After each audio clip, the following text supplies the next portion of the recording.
BNP দলীয় কোন্দলের কারণে এখন পর্যন্ত নমিনেশন চূড়ান্ত করতে ব্যর্থ হলেও জামায়াত ইসলাম কিন্তু তাদের নমিনেশন ব্যাপারে ডিসাইডেড। যে দু একটি পরিবর্তন হচ্ছে তা কেবলমাত্র পরিস্থিতির লক্ষ্য করে দেবার জন্য। দলীয় কোন্দল প্রায় নেই বললেই চলে। কুমিল্লা, রংপুর বা পাবনাতে দু এক জায়গায় হলেও এটা খুবই মিনিমাল একটা বিষয়। মারামারি ফাড়াফাড়ির পর্যায়ে যায় নাই, যেখানে বিএনপি নমিনেশন না দেবার কারণে বিদ্রোহী প্রার্থীরা গাড়ি ভাঙচুর করেছে, বাড়ি ভাঙচুর করেছে, মানুষের উপরে টর্চার করেছে, ফসলের জমি পর্যন্ত নষ্ট করেছে। তবে বিএনপির একটা প্রশংসা করে রাখি, এবার নমিনেশন না পেয়ে এক প্রার্থী ধান খেতে দাঁড়িয়ে প্রতিবাদ করেছেন। এটা খুবই প্রশংসার যোগ্য, ক্রিয়েটিভ এবং গ্রহণ করার মতো বিষয়। যাই হোক, এবার যে জামায়াত নমিনেশন দিয়েছে তার মধ্যে সবার মধ্যে একটা সারপ্রাইজ তৈরি হয়েছে। সবচাইতে বড় সারপ্রাইজ হয়েছে জুলকারনাইন সায়ের স্বামী। আরও সারপ্রাইজ হয়েছে বিশ্ব মিডিয়া। পৃথিবীর এমন কোনো মিডিয়া নাই আমার দেখা মতে, ছোট হোক বড় হোক, জামায়াতের এই প্রার্থী নিয়ে তারা নিউজ করেছে। এবং নিউ ইয়র্ক টাইমস এশিয়া বিভাগে জামায়াতের এই কৃষ্ণ নন্দীকে নিয়ে নিউজ করেছে। খুলনা 1 আসনে কৃষ্ণ নন্দীকে প্রার্থী করা হয়েছে, যেখানে এ পর্যন্ত নির্বাচন উপনির্বাচন মিলিয়ে 12 জন এমপি হয়েছেন মুক্তিযুদ্ধের পর থেকে। তার মধ্যে হারুন, খালেক এবং হাসিনা, এই 3 জন ব্যতীত সবাই হিন্দু। সেই দিক দিয়ে যদি আপনি বিবেচনা করেন, এখানে কৃষ্ণ নন্দীকে নমিনেশন দেওয়াটা মোটেই সারপ্রাইজড নয়। আপনারা জানেন খুলনায়, গোপালগঞ্জে, বরিশালে এসব অঞ্চলগুলোতে হিন্দু প্রভাবাধীন, হিন্দু প্রচুর, সেখানে হিউজ হিন্দু রয়েছে। এবং আরও আশ্চর্য হবেন, শেখ হাসিনা এ পর্যন্ত যত জায়গা থেকে এমপি নির্বাচিত হয়েছে সবগুলো জায়গাতে হিন্দু প্রভাবাধীন।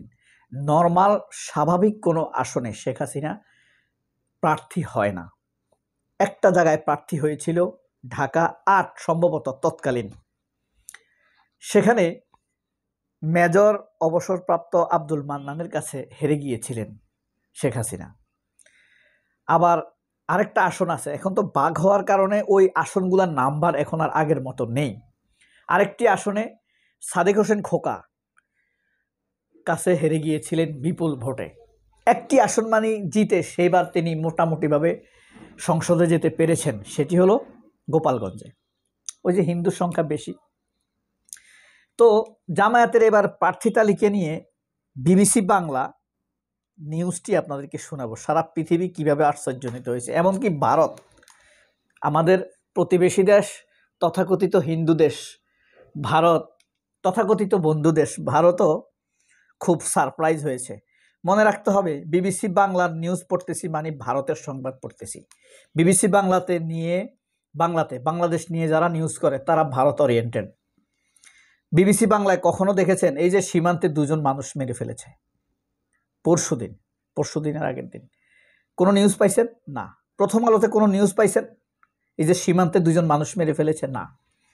একই সাথে একটি কুকুরের 8টি বাচ্চাকে মেরে ফেলা হয়েছে, সেটি নিয়ে বাংলাদেশের খালেদ মহিউদ্দিন সহ সবার ওয়ালে মানবিক পশুপ্রেম প্রদর্শন করেছে, জয়া আহসান সহ শিল্পী তিল্পী যারা আছে। অথচ একই দিনে সীমান্তে বিএসএফ 2 জন বাংলাদেশিকে গুলি করে হত্যা করেছে, তাদেরকে নিয়ে এদের কোনো পোস্ট দেখা যায় নাই। এটা হলো একটা আশ্চর্য বিষয়। যাই হোক, জাতীয় নির্বাচনে জামায়াত ইসলামীর একজন হিন্দু প্রার্থী ঘোষণা আলোচনায় কেন? আলোচনার কিছু নাই, ওখানে আওয়ামী লীগ হইলেও হিন্দু প্রার্থী দেয়। তো বাংলাদেশে আসন্ন জাতীয় সংসদ নির্বাচনে একটি আসনে এবার প্রথমবারের মতো একজন হিন্দু ধর্মাবলম্বী প্রার্থী হিসাবে ঘোষণা করেছে জামায়াত ইসলামী। খুলনার দাকব বাটিয়াগুলি খুলনা 1 আসনে কৃষ্ণ নন্দীকে মনোনয়ন দেওয়া হয়। মিস্টার নন্দী বিবিসি বাংলাকে জানিয়েছেন তিনি ডুমুরিয়া উপজেলা জামায়াতের হিন্দু কমিটির সভাপতি। গত 9 ফেব্রুয়ারি খুলনার 6টি আসনে প্রার্থী ঘোষণা করে দলটি। বাকি 5 আসনের প্রার্থীর ক্ষেত্রে কোনো পরিবর্তন না আসলেও 1 ডিসেম্বর কেবলমাত্র খুলনা 1 আসনেই প্রার্থী পরিবর্তন করা হয়। ফলে অনেকেই প্রশ্ন তুলেছেন, একজন হিন্দু ধর্মাবলম্বী ব্যক্তিকে মনোনয়ন দিয়ে ঠিক কী বার্তা দিতে চাইছে? আপনি বলেন তো, বাকি অংশ আর পড়ব না। কী বার্তা দিতে চাইছে জামায়াত? সহজ বার্তা দিতে চাইছে। এখানে হিন্দু ভোটারের সংখ্যা বেশি, এ পর্যন্ত 12 জন এমপি হয়েছে, উপনির্বাচনটা সহ আছে না। একটা সংসদ নির্বাচন গেছে, কিন্তু ওখানে 2বার নির্বাচন হয়েছে।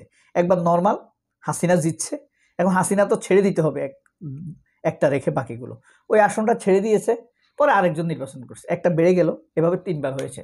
তো হারুন, খালেক, হাসিনা, এই 3জন হইল মুসলমান এমপি, বাকি 9 জনই ওখানে হিন্দু এমপি। এবার আর সোজা কথা, ওখানে আশ্চর্য হবার কিছু নাই। বাকি আশ্চর্য হলো একটি ইসলামপন্থী দল কিভাবে একজন হিন্দুকে দিল। ভোটের রাজনীতি, ভোটের সময় ভোট পাওয়ার জন্য যাকে দিয়ে আপনি ভোট পাবেন, আপনি তাকেই প্রার্থী দিবেন। এটা হলো শেষ কথা। এখন কথা হলো, এই যে 12 জন এমপি হলো, ভোটার সংখ্যা 2,90,267 জন এই খুলনা 1 আসনে, 2,90,267 জন।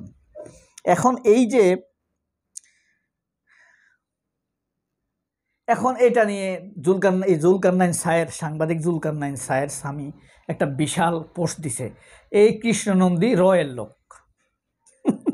এর আগে জামায়াতের প্রার্থী ঘোষণার আগে জুলকারনাইন সায়ের ধরতে পারে নাই কে রয়ের লোক, কে ময়ের লোক, কে তয়ের লোক, কে থয়ের লোক, কে কয়ের লোক, কে গয়ের লোক, এটা ধরতে পারে নাই। সে সব ধরতে পারে, সব বিদেশি গোয়েন্দা ধরতে পারে, সব দুর্নীতি ধরতে পারে, সব স্বজনপ্রীতি ধরতে পারে, একটা জিনিস পারে না, জুলকারনাইন সায়ের স্বামী ওয়াকারুজ্জামানের স্বজনপ্রীতির দুর্নীতি সে কিচ্ছু ধরতে পারে না।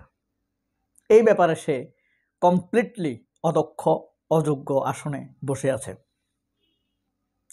এই যে নিউ ইয়র্ক টাইমস বলেন, বিবিসি বলেন, বা বিবিসি বাংলা কিন্তু ভারতপন্থী, আবারও বলি, প্রথম আলোর মতোই, বিবিসি বাংলা বলেন বা নিকোল বলেন, তারা, নিকোলও আশ্চর্য হবে সুযোগ পেলে। আচ্ছা, নিকোল যদি আর কোনো অনুষ্ঠান উপস্থাপনা করে, তাহলে বুঝে নিব যমুনা টিভি এদেশের মানুষের অনুভূতি পক্ষে কোনো সম্মান নাই। তো নিকোলও আশ্চর্য হইতো। তবে অচিরেই আপনারাও পারেন, আপনাদের কাছে যদি তালিকা থাকে, আমি এই পর্যন্ত 46 জন উপস্থাপকের নাম বের করতে পেরেছি, যারা ঘোরতরভাবে ফ্যাসিবাদের সমর্থক এবং সন্ত্রাসী সংগঠন করত এক সময়, এখন সাংবাদিকতার মুখোশ ধরে আছে। 24 জন পেয়েছি। আপনাদের কাছে যদি এরকম পড়ে থাকে, আমার তো বাদ পড়েও যেতে পারে, আপনারা সেটা জানাতে পারেন। আমরা এরকম একটি তালিকা প্রকাশ করব। এটা হলো শুধু উপস্থাপকদের পিছনের কিছু চরিত্র থাকে, তারা আরও গুরুত্বপূর্ণ, যেমন producer, news producer, talk show producer, তাদেরও একটি তালিকা তৈরির কাজ চলছে। তারাই মূলত নিউজকে ঘুরাই দেয়, মিথ্যার সাথে সত্যেরকে মিশ্রণ করে, আমাদের সাথে তথ্যের প্রতারণা করে, আর উপস্থাপকরা সেটা আমাদেরকে শো করে। আপনারা দেখবেন যখন টকশোর উপস্থাপকরা উপস্থাপনা করে, তখন তাদের কানের মধ্যে একটি টক ব্যাগ লাগানো থাকে, এটাকে টক ব্যাগ বলে। প্রযোজক বলে দেয়, এই প্রশ্ন করো, একে এই প্রশ্ন করো, একে এই প্রশ্ন করো, একে এখন থামাই দাও, এর বক্তব্যটা থামিয়ে দাও, এরকম প্রযোজকরা বলে। তখন কথার মাঝখানে অতিথিদেরকে থামিয়ে দেয়।